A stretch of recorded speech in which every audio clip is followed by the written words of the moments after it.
Hello student, स्वागत है आप सभी का अपने YouTube channel Vipin sir classes पर। जैसा कि देखिए, कल हमने देखा था कि द्रव्यमान प्रतिशत पर हमने एक सवाल लगाया था। आज हम दूसरा सवाल लगाएंगे। तो देखिए सवाल में क्या दिया है। सवाल में ये बोला है कि 20 ग्राम शर्करा को 80 ग्राम जल में घोला गया, तो शर्करा के द्रव्यमान प्रतिशत ज्ञात कीजिए। सवाल में ये दिया है कि 20 ग्राम शर्करा है और 80 ग्राम जल में उसको घोला गया, तो पूछ रहा है कि शर्करा का द्रव्यमान प्रतिशत क्या होगा। जैसा कि आप सबको हमने कल बताया था कि द्रव्यमान प्रतिशत का सूत्र क्या होता है। तो द्रव्यमान प्रतिशत का सूत्र यही होता है कि विलेय का द्रव्यमान अपान विलयन का द्रव्यमान गुणे 100, ये होता है द्रव्यमान प्रतिशत का सूत्र। तो हमने आप सबको कल बताया था कि इसमें आपको पहचानना आना चाहिए कि कौन इसमें विलेय है और कौन इसमें विलायक है। तो यहाँ पर देखिए, हमने आपको कल बताया था कि अगर सवाल में जल की बात करता है तो जल हमेशा आपका विलायक होता है, और जल के अलावा जो भी कुछ बचता है वो आपका क्या होता है, विलेय होता है। तो हमको मालूम है यहाँ पर जो विलायक है वो 80 ग्राम जल है, और जो विलेय है वो क्या है, 20 ग्राम शर्करा है। तो एक बार हम पुनः एक बार फिर से सूत्र को लिखते हैं। तो देखिए क्या होता है सूत्र द्रव्यमान प्रतिशत का, जिसको हम परसेंटेज W/W से लिखते हैं। तो द्रव्यमान प्रतिशत का सूत्र ये होता है, द्रव्यमान प्रतिशत द्रव्यमान प्रतिशत बराबर होता है आपका विलेय का द्रव्यमान, या तो आप इसका माने विलेय का भार भी बोल सकते हो। विलेय का द्रव्यमान विलेय का द्रव्यमान बटे विलयन का द्रव्यमान और गुणे 100। यहाँ पर देखिए परसेंटेज लगा है, तो हम किससे गुणा कर देंगे, 100 से गुणा। अब आपको देखिए इसमें आप पहचानिए कि कौन विलेय है कौन विलायक। तो ऐसे तो हमने बता दिया है आपको कि जो यहाँ पर 20 ग्राम शर्करा है ये विलेय है, और 80 ग्राम जो जल है वो आपका क्या है, विलायक। तो यहाँ पर देखिए विलेय का द्रव्यमान हमको मालूम है वो कितना दिया है, 20 ग्राम। लेकिन नीचे सूत्र में हमको मालूम है कि विलयन का द्रव्यमान है, लेकिन हमको विलयन का द्रव्यमान सवाल में नहीं बोला है, वो विलायक का द्रव्यमान बोला है। लेकिन हमको ये मालूम है अगर हम विलेय के द्रव्यमान और विलायक के द्रव्यमान को जोड़ देंगे तो हमको विलयन का द्रव्यमान मिल जाएगा। तो बताइए आप सब कि 20 ग्राम विलेय है और 80 ग्राम जल है, तो जब दोनों को जोड़ देंगे तो जो हमारा विलयन का द्रव्यमान आएगा वो कितना आएगा, वो विलयन का द्रव्यमान आ जाएगा 100। तो देखिए विलेय का द्रव्यमान कितना दिया है, 20 ग्राम। तो हम यहाँ पर लिखेंगे विलेय के द्रव्यमान के स्थान पे 20 बटे विलयन का द्रव्यमान कैसे हमको मालूम चलेगा कि विलेय के द्रव्यमान को और प्लस विलायक के द्रव्यमान को जोड़ देंगे तो हमको किसका द्रव्यमान मिल जाएगा, विलयन का द्रव्यमान मिल जाएगा। और देखिए यहाँ पर गुणे 100 है, तो यहाँ पर क्या कर देंगे, गुणे 100। अब इसको थोड़ा सा हल कर लेंगे। तो देखिए 20 बटे 20 और 80 होता है 100, और गुणे यहाँ पर 100। देखिए यहाँ से 100 से 100 कैंसिल हो जाएगा, तो आपका आंसर पूरा आ जाएगा 20%। 20% माने परसेंटेज W/W आपका कितना आ जाएगा, 20%। इसी देखिए जैसा कि हमारा दूसरा सवाल हो गया था, अब हम आगे चलते हैं तीसरे सवाल की तरफ। तो देखिए जो तीसरा सवाल दिया गया है वो बोला है तीसरे सवाल में, यदि 22 ग्राम बेंजीन में 122 ग्राम कार्बन टेट्राक्लोराइड घुली है तो बेंजीन एवं कार्बन टेट्राक्लोराइड के द्रव्यमान प्रतिशत की गणना कीजिए। इस बार हमको बेंजीन का और कार्बन टेट्राक्लोराइड दोनों की द्रव्यमान प्रतिशत की गणना करनी है। देखिए अब फिर वही बात आ जाती है कि इसमें हमको पहचानना रहेगा कि कौन विलेय है कौन विलायक। तो हमने आपको इसके पीछे वाले क्वेश्चन में अभी अभी हमने बताया था कि अगर सवाल में जल की बात की हो तब वहां पर हम बोलेंगे कि जल जो है वो विलायक है, और जो उसके अलावा बचेगा वो क्या रहेगा, विलेय। लेकिन इस सवाल में अब की बार सब चेंज हो चुका है। इस सवाल में ना तो जल नहीं बोला है, इस सवाल में देखो एक बेंजीन बोला है और एक बोला है कार्बन टेट्राक्लोराइड। तो अब हमको इसमें कैसे मालूम चलेगा कि इसमें कौन विलेय है और कौन विलायक है? जब तक हमको ये नहीं मालूम रहेगा कि कौन विलेय है कौन विलायक है, तब तक हम कोई भी सवाल को नहीं लगा पाएंगे। तो अगर इसमें हमको पहचानना है कि कौन विलेय है कौन विलायक है, तब हम क्या करेंगे, दोनों का अनुभार निकालेंगे। दोनों यौगिक का अनुभार निकालेंगे। जिस यौगिक का अनुभार ज्यादा होगा उसको हम बोल देंगे वो विलायक है, जिस यौगिक का अनुभार कम होगा उसको हम बोल देंगे विलेय है। तो चलिए हम निकालते हैं दोनों का अनुभार। तो देखिए यहाँ पर एक बेंजीन है, तो बेंजीन जो होता है, बेंजीन बेंजीन का सूत्र होता है C6H6।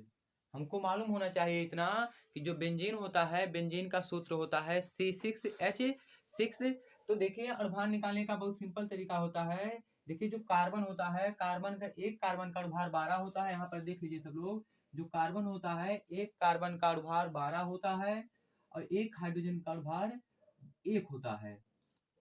तो उसी प्रकार से हम यहाँ पर बेंजीन का अनुभार निकालेंगे। तो देखो एक कार्बन का होता है अनुभार 12, लेकिन यहाँ पर 6 कार्बन है, तो इसमें हम क्या करेंगे 6 से गुणा। जब आगे जाएंगे तो आगे जाने पे आगे लगाएंगे प्लस। अब देखिए यहाँ पर एक हाइड्रोजन का अनुभार कितना हमने लिखा है 1, तो एक हाइड्रोजन का अनुभार 1 होता है। अब हाइड्रोजन 6 बार है, तो इसमें हम क्या कर देंगे 6 से गुणा। तो जब इसको हल करेंगे तो हल करने पे आएगा 12 6 72, 72 और प्लस 1 का गुणा 6 में करेंगे तो 6 होता है, तो यहाँ पर 6 हो जाएगा। अब 72 6 कितना होता है 78। कहने का मतलब कि जो बेंजीन का अनुभार है वो कितना आ गया है 78। देखिए चाहे आप बेंजीन के अनुभार बोलो या तो आप बेंजीन का मोलर द्रव्यमान भी बोल सकते हो। अब हम निकालेंगे कार्बन टेट्राक्लोराइड का मोलर द्रव्यमान। चाहे आप मोलर द्रव्यमान बोलिए चाहे आप अनुभार बोलिए, दोनों बात एक ही है। तो देखिए यहाँ पर एक क्या है कार्बन टेट्राक्लोराइड, कार्बन टेट्राक्लोराइड जिसका सूत्र होता है CCl4। CCl4 एक कार्बन टेट्राक्लोराइड का सूत्र होता है। तो देखो यहाँ पर भी कार्बन है, हमको मालूम है एक कार्बन का अनुभार कितना होता है 12, लेकिन Cl का अनुभार हमको नहीं मालूम है। तो यहाँ पर हम बताना चाहते हैं आप सबको कि जो Cl होता है उसका अनुभार होता है 35.5, 35.5 होता है। तो देखिए अगर इसका हम अनुभार निकालें तो इसका अनुभार निकालने पर देखो एक कार्बन का अनुभार होता है 12, आगे जाएंगे तो प्लस का चिन्ह लगाएंगे। देखिए एक Cl का अनुभार हमने लिखा है यहाँ पर कितना होता है 35.5। अब यही 4 बार है, तो इसमें हम क्या करेंगे 4 से गुणा। फिर थोड़ा आगे चलते हैं, तो CCl4 का अनुभार जो आ गया 154 आ गया। अब इसमें देखिए हमने आपको बताया है कि जिसका अनुभार ज्यादा रहेगा वो रहेगा विलायक, जिसका अनुभार कम रहेगा वो क्या रहेगा विलेय। तो देखिए जो बेंजीन का अनुभार आया हो वो आया है 78, और जो कार्बन टेट्राक्लोराइड का अनुभार आया है वो कितना आया है 154। तो इसमें देखिए 154 ज्यादा है और 78 जो है वो कम है। तो इस प्रकार से हम बोल सकते हैं कि जो आपका बेंजीन है वो विलेय है और जो आपका कार्बन टेट्राक्लोराइड है वो क्या है विलायक है। तो सबको मालूम चला कि इसमें कौन विलेय है कौन विलायक है। इस तरह के जो क्वेश्चन होते हैं उसमें आपको इसी प्रकार से अनुभार निकाल निकाल कर आपको पहचानना पड़ेगा कि कौन विलेय है कौन विलायक है।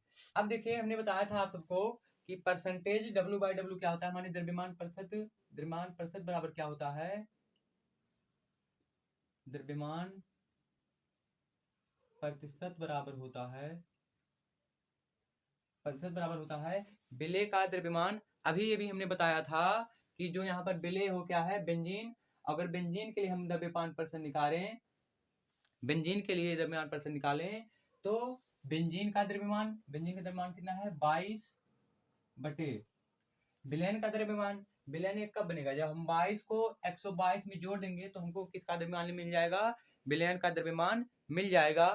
तो 22 प्लस 122 और गुणे यहाँ पर कितना था 100। अब इसको हम हल कर लेंगे तो देखिए 22 बटे 22 को 122 यहाँ पर है, सॉरी 122 है। तो 22 को जब हम 122 में जोड़ेंगे तो ये आ जाएगा 144 और गुणे 100। अब देखिए इसको हम क्या करेंगे, 2 से काट देंगे, 2 एक कनन 2, 2 एक कनन 2, इसको जब 2 से हम काटेंगे तो 7 और 2 72 आ जाएगा। माने 11/72, 11/72 गुणे 100। अब हम क्या करेंगे, 11 में 72 से देंगे भाग। तो देखिए कैसे भाग देते हैं, 11 में हमको किससे भाग देनी है, 72 से। तो देखो यहाँ पर 72, यहाँ पर 11 है, तो भाग जाएगी नहीं, तो भाग जाएगी नहीं, तो यहाँ पर हम लगाएंगे दशमलव का चिन्ह, यहाँ पर बढ़ा लेंगे 0। अब देखो अगर हम 72 को 2 बार ले जाते हैं, तो 2 बार ले जाने पे 72 दूना 2 दूनी 4 और 7 दूनी 14, 144 हो जाएगा। जबकि यहाँ पर कितना है, 110 है, तो हम ले जाएंगे एक बार। यहाँ पर कितनी बार ले जाएंगे, एक बार ले जाएंगे, तो यहाँ पर हो जाएगा 72। अब देखो यहाँ से 0 में से 2 नहीं जाता है, तो यहाँ पर हम आएंगे तो हासिल लेंगे, हासिल लेने पे 10 हो जाएगा, 2 और 10 में से 2 जाएगा, कितना बचेगा यहाँ पर 8। यहाँ पर कितना बचेगा 0, यहाँ पर 1 लेगा तो हासिल, तो हो जाएगा 10, 10 में से 7 गए 3। मानी जब 10 में से 7 चला जाएगा तो कितना बचेगा 3। अब देखो यहाँ पर 38 हो गया, यहाँ पर 72 है, भाग जाएगा नहीं, यहाँ पर दशमलव लगा है, तो यहाँ पर हम क्या बढ़ाएंगे 0।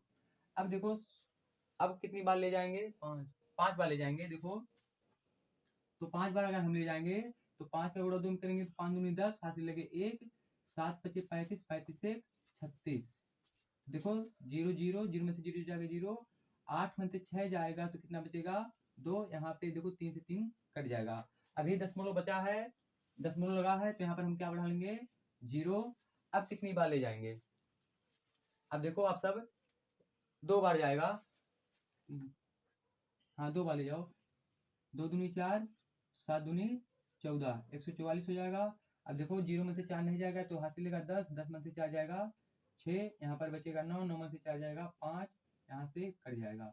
फिर अब कितनी बार ले जाए, दशमलव लगा है 0 बढ़ा लें, इस बार जाएगा 7 7 49 7 7 बार ले जाए, 8 बार ले जाएंगे तो 8 दूनी 16, 8 7 56 57, 7 बार जाएगा तो 7 दूनी 14, हासिल लगे 1, 7 7 49, 49 1 50, तो 10 में से 4 जाएगा 6, यहाँ पर बचेगा 5।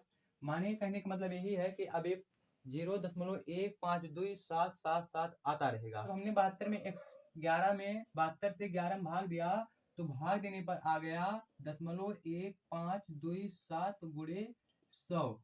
अब जब 100 से इसमें हम गुणा करेंगे तो जो 2 अंक पे दशमलव लगा है तो 2 अंक उधर चल जाएगा, तो आ जाएगा 15.27%। ये आपका आ गया है बेंजीन का द्रव्यमान प्रतिशत। बेंजीन का द्रव्यमान प्रतिशत आपका आ गया है 15.27%। अब आपको क्या करना है, कार्बन टेट्राक्लोराइड का द्रव्यमान प्रतिशत निकालना है। तो हम क्या करेंगे, कार्बन टेट्राक्लोराइड का द्रव्यमान प्रतिशत जब निकालेंगे तो हम क्या करेंगे, 100 माइनस बेंजीन का द्रव्यमान प्रतिशत, 100 माइनस बेंजीन का द्रव्यमान प्रतिशत।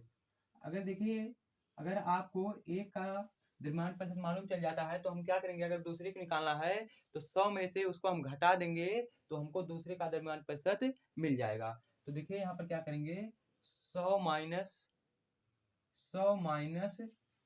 बेंजीन का द्रव्यमान प्रतिशत कितना है 15.27, 15.27। अब हम क्या करेंगे, 100 में से कितना घटाना है 15.27 को, तो क्या करेंगे यहाँ पर लिखेंगे 15.27, यहाँ पर लाएंगे दशमलव, यहाँ पर 0 0।